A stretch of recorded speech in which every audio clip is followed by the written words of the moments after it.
Genesis 39. Joseph and Potiphar's wife. Joseph had been taken down to Egypt. An Egyptian named Potiphar had bought him from the Ishmaelite traders who had taken him there. Potiphar was one of Pharaoh's officials. He was the captain of the palace guard. The Lord was with Joseph. He gave him great success. Joseph lived in Potiphar's house. Joseph's master saw that the Lord was with him. He saw that the Lord gave Joseph success in everything he did. So Potiphar was pleased with Joseph. He made him his attendant. He put Joseph in charge of his house. He told Joseph to take good care of everything that he owned.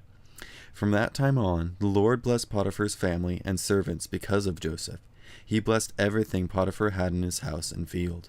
So Potiphar told Joseph to take good care of everything he owned.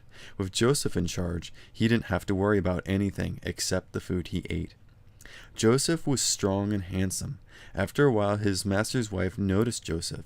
She said to him, "Make love to me." But he said no. "My master has put me in charge," he told her.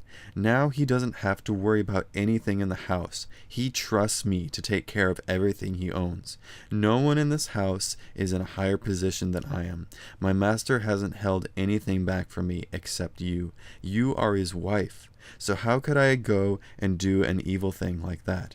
How could I sin against God?" She spoke to Joseph day after day, but he told her he wouldn't make love to her. He didn't even want to be with her. One day Joseph went into the house to take care of his duties. None of the family's servants were inside. Potiphar's wife grabbed hold of him by his coat. "Make love to me," she said. But he left his coat in her hand, and he ran out of the house. She saw that he had left his coat in her hand and had run out of the house. So she called her servants. "Look," she said to him, "this Hebrew slave has been brought here to make fun of us. He came in here to force me to have sex with him, but I screamed for help. He heard my screams, so he left his coat beside me and ran out of the house." She kept Joseph's coat with her until Potiphar came home. Then she told him her story. She said, "That Hebrew slave you brought us came to me to rape me. But I screamed for help, so he left his coat beside me and ran out of the house." Potiphar's wife told him, "That's how your slave treated me." When Joseph's master heard her story, he became very angry. So he put Joseph in prison. It was the place where the king's prisoners were kept.